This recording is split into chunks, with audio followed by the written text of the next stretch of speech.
Okay, so again, Micaela, I am recording our discussion for today. So I'm going to discuss first your lesson for your upcoming examination for ICT, and then afterwards um I'll gonna let you know on how to apply it to Excel. So the first one is your lesson number one, which is working with rows and columns. So for this one, we have three ways for us to adjust the rows and then the column. So if it is the rows, anak, those are the horizontal. And then if it is the column, those are vertical. So in this lesson, you're going to adjust the column width, the row height, insert rows and columns, and also delete rows and columns.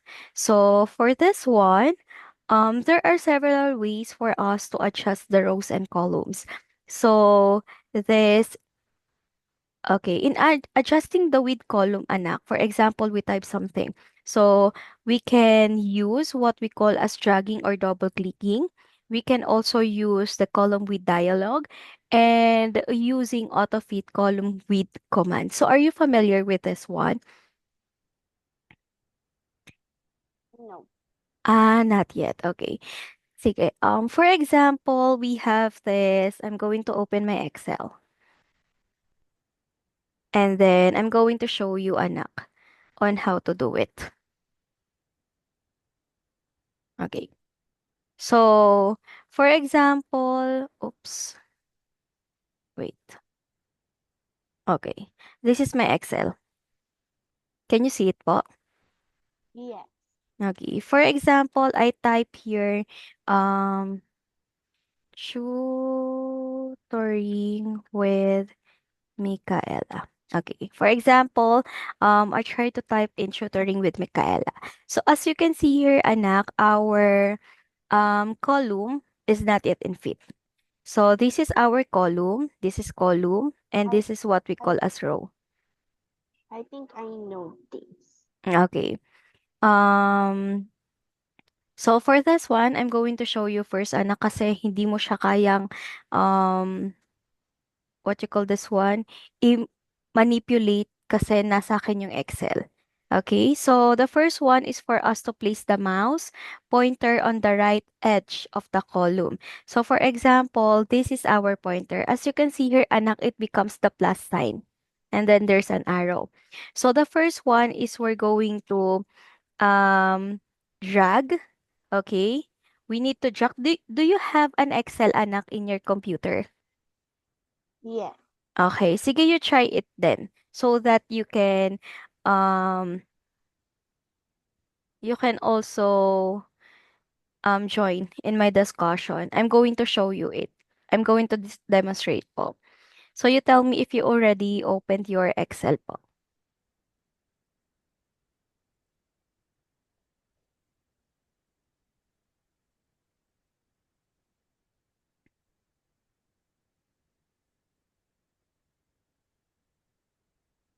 Done.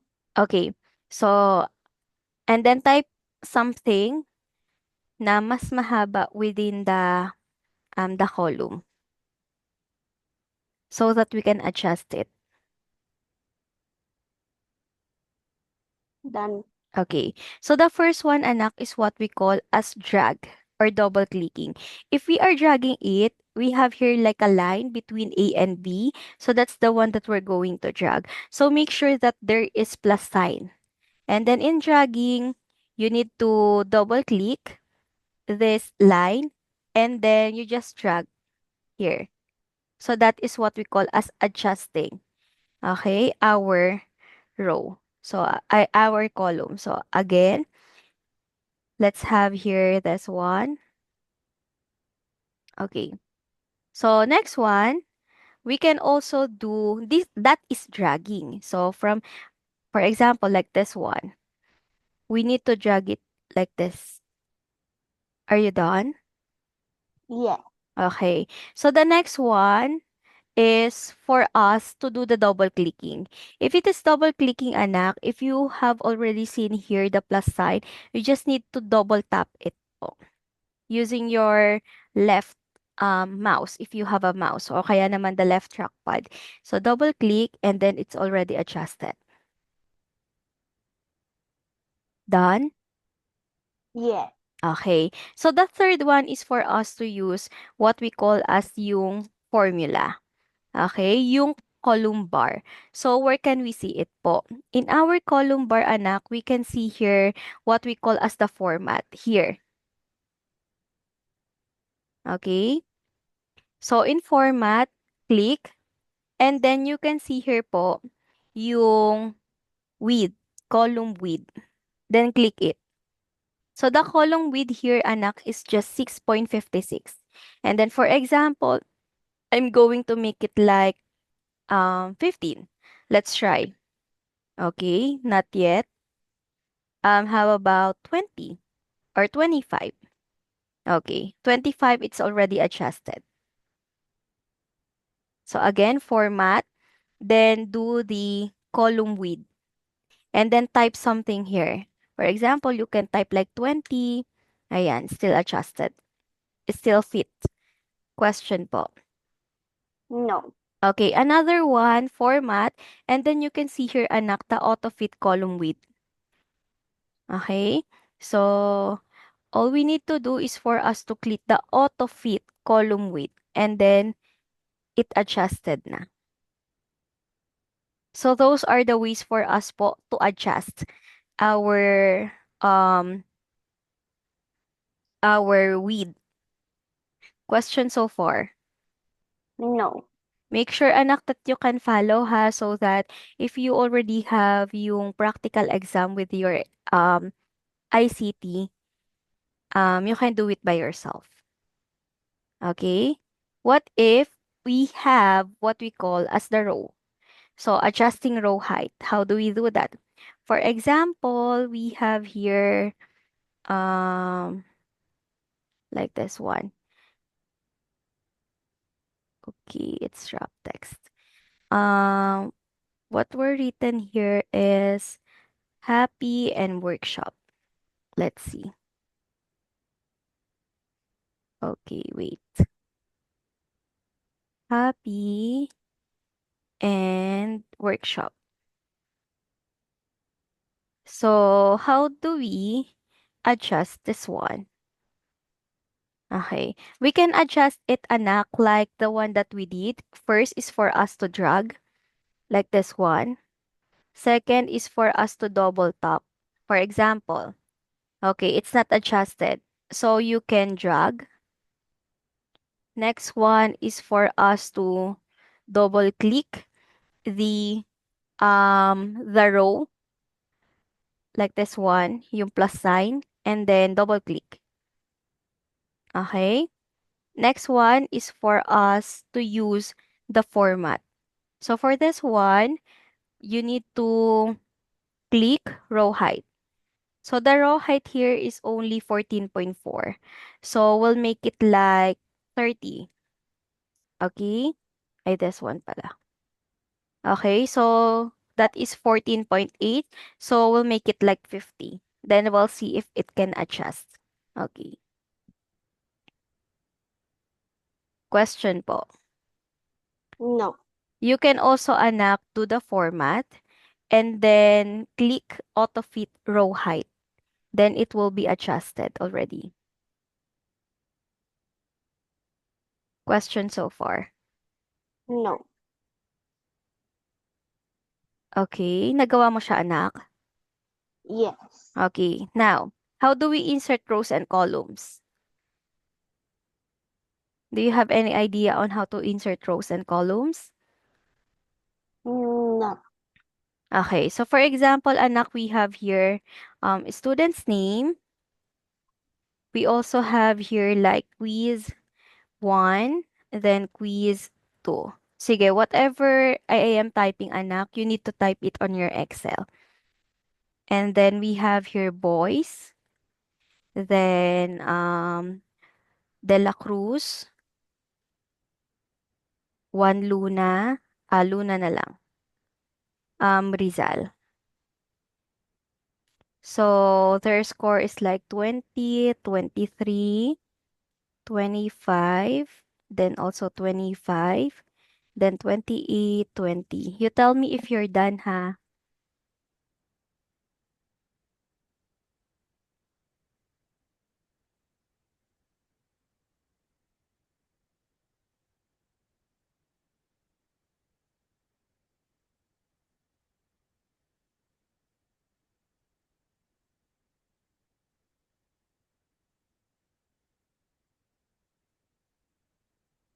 Done.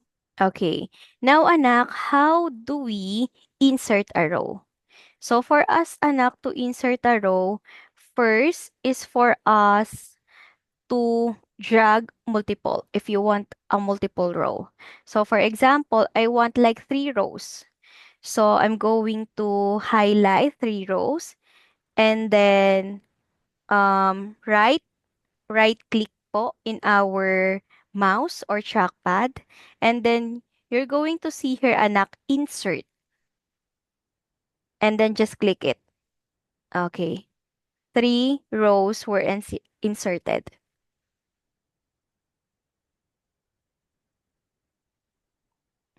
Okay. Done. Yeah. Okay. Next one. What if I don't want like this? So we need to use the home page. Okay. In our home page, you can see here the word insert. Okay. And then afterwards, you need to like, here, insert sheet rows. Just click it. Then you're going to insert three rows. Done. Okay. What if I want to insert what we call as the column?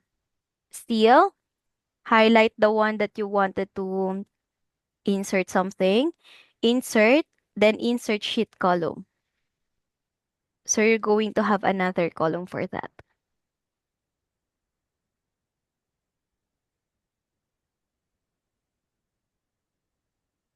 Uh, Done. okay.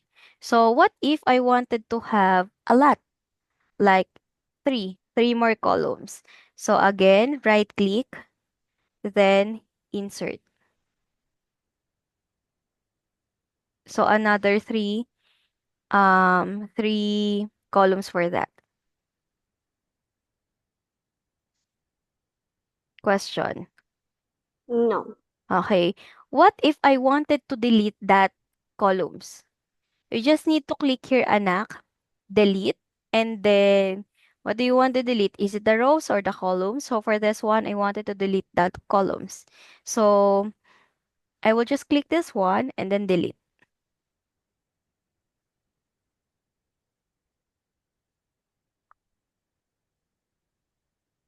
Question. No. Okay. So let's have another Excel.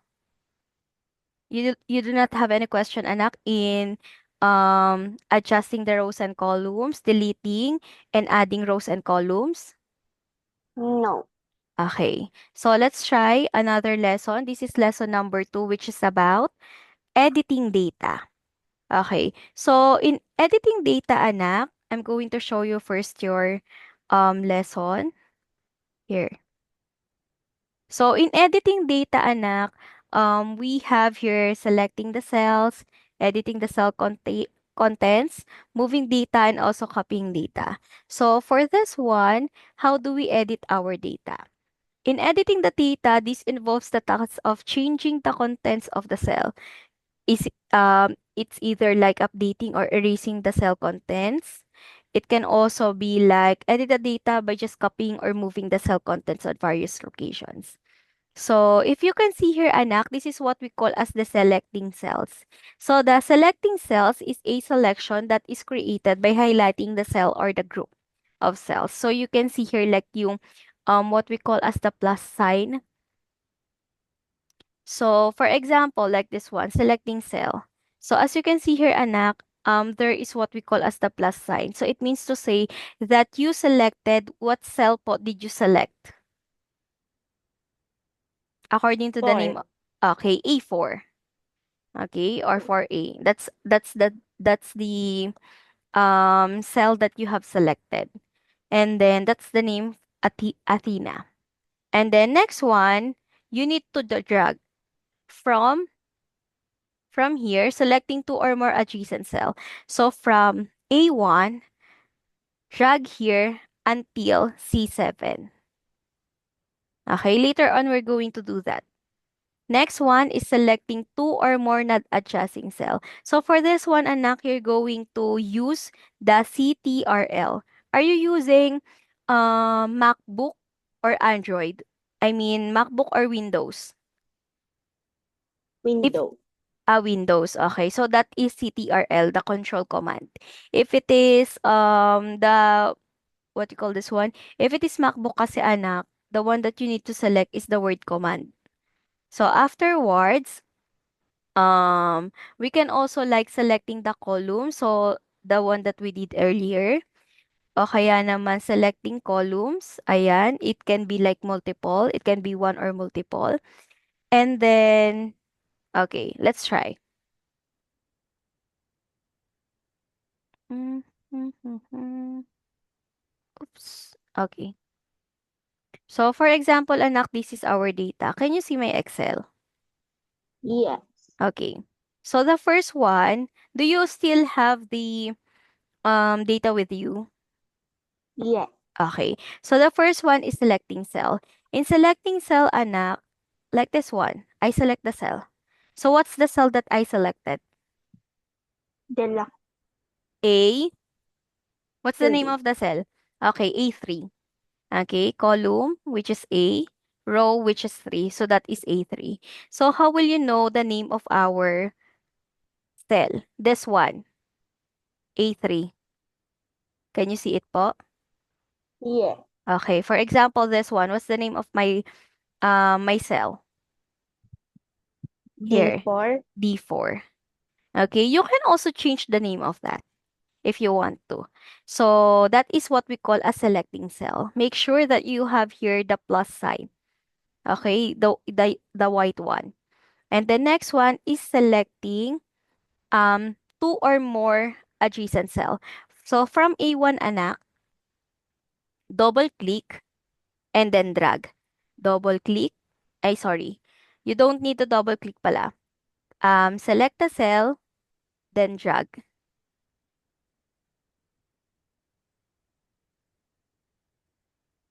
Okay. Done. Okay. So next one, what if I wanted to select non-adjacent cell?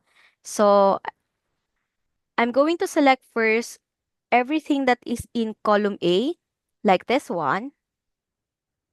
And then I will going to hold the CTRL. And then I'm going to select every data in C.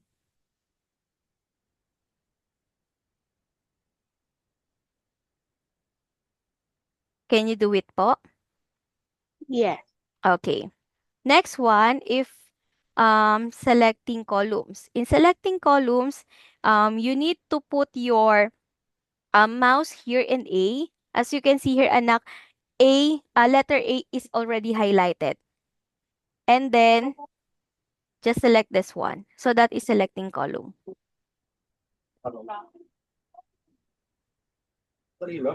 Are you done? Yes.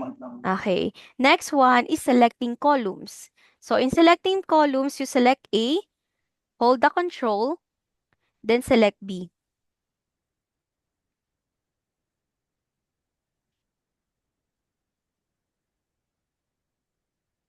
Yes.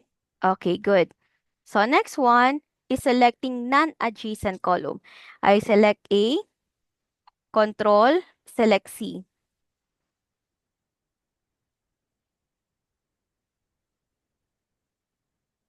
Okay, very good. So I can see anak if you really did it. But anyway, what if I wanted to select the rows? So for example, this one, 3.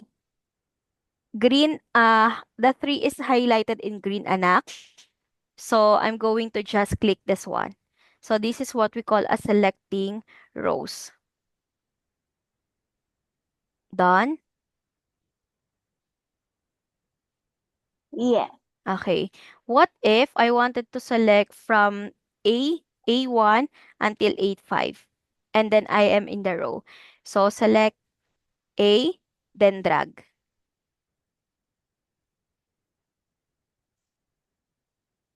Done. Okay, very good. Next one is selecting area on the worksheet that has contents. So for this one, anak, all you need to do is for you to click on a cell that contains the data, then press Control A. So for this one, this is the data, anak. I'm going to select A1 and then Control, and then you hold the control, and then you need to select yung letter A in your keyboard. A.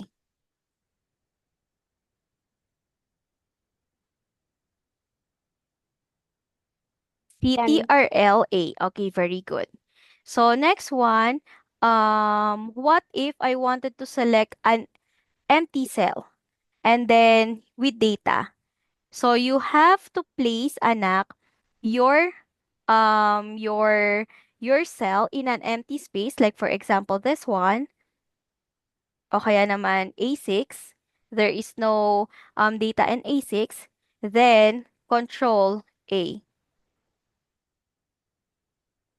Okay, or this one. Can you select it? Yeah. Okay, very good. Next, um, editing cell contents. In editing cell contents, anak, we have here changing the contents of a cell, adding new data on the cell, replacing the cell contents with data, new data, and also erasing the our data. So the first one is for us to select the cell that we wanted to edit. For example, I want to edit the word or the content here, student's name. So I'm going to select it. Next one, I'm going to select F2 or double click the active cell. So for this one, I will going to double click. Okay? And then you can see here, anak, the blinking, like a blinking line. Yeah. Okay. Next one is for you to change the content. So for example, 7 maagap. Okay? And then press enter. That's it. That is editing content. Okay? What if I wanted to delete the content? For example, the 7 maagap. I don't want the 7 maagap. So I'll just press backspace in my keyboard or the delete button in my keyboard. So it's either backspace or delete. Can you see it po?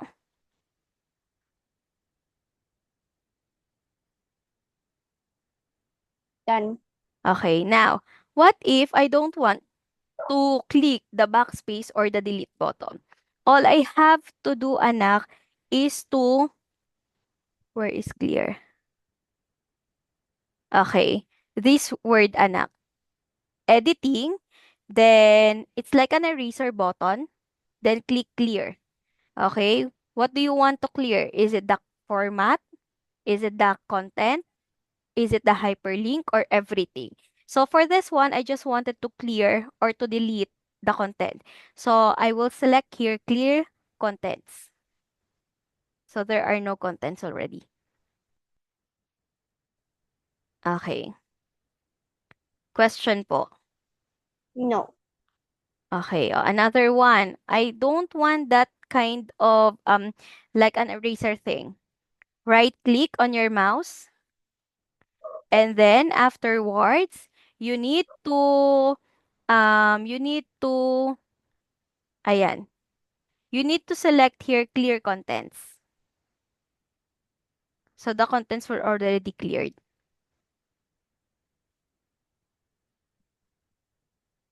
Question. No.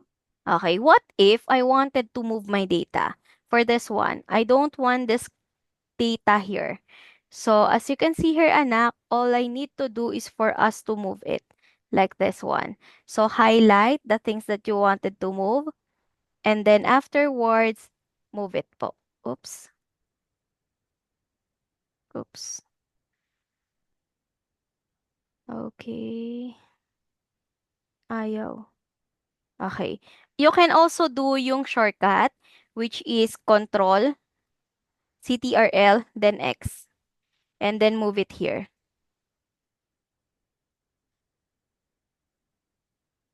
I cannot highlight.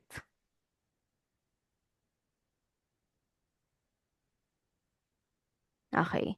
Question. No. Okay. Next one. Ayan, that's the one that I discussed, the cut and paste. So CTRLX, it means cut. Then CTRLV, that is paste. O kaya naman, you can have here, anak. Where is the cut? Okay, this one, anak ko, like a scissors in the home tab. Click this one, so it's already cut. And then you have here, like, um, what you call this one? The paste, like a clipboard. And then click this paste. So you can now move it. Okay, question. No. Okay, what if we wanted to copy the data? In copying the data, anak, we have here several ways. So for example, this one, I wanted to copy it. So all I need to do is for me to um, click Control and then drag. Oops, ayaw niya ma-control. Anyway, so copy and then paste it here. Yung copy here, anak. This is copy. Copy button. And then this is the paste button.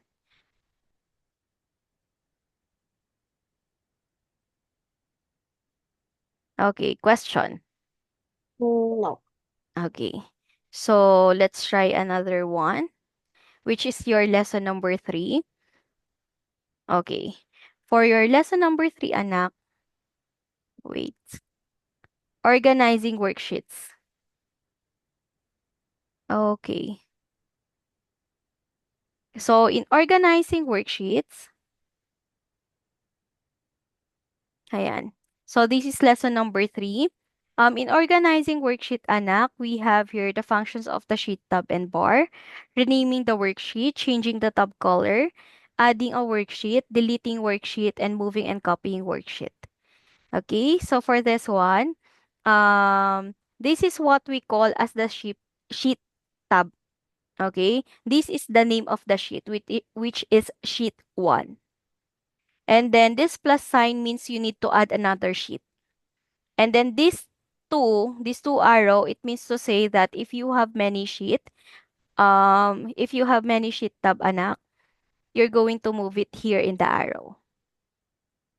So next one, renaming worksheet. In renaming worksheet, you can do the double tapping of the sheet tab and then you rename it. Or like this one, you have here right click. Okay. So wait. So the name of my sheet here, anak, is sheet number 1. So there are two ways for us to name it. Double click and then rename 2026. Okay. Then press enter. Are you done? Yes. Okay. Or right click and then the word here, rename. So 2027. Then press enter. Okay. Question. No. What if I wanted to change the color? Right click, anak. Then you have here tab color. Then whatever color you want. For example, it's color yellow. So I will select here yellow. That is changing the tab color. So whatever color you want. Just right click the mouse or your trackpad and then select tab color and then change or select any color that you want for it to be changed. Done?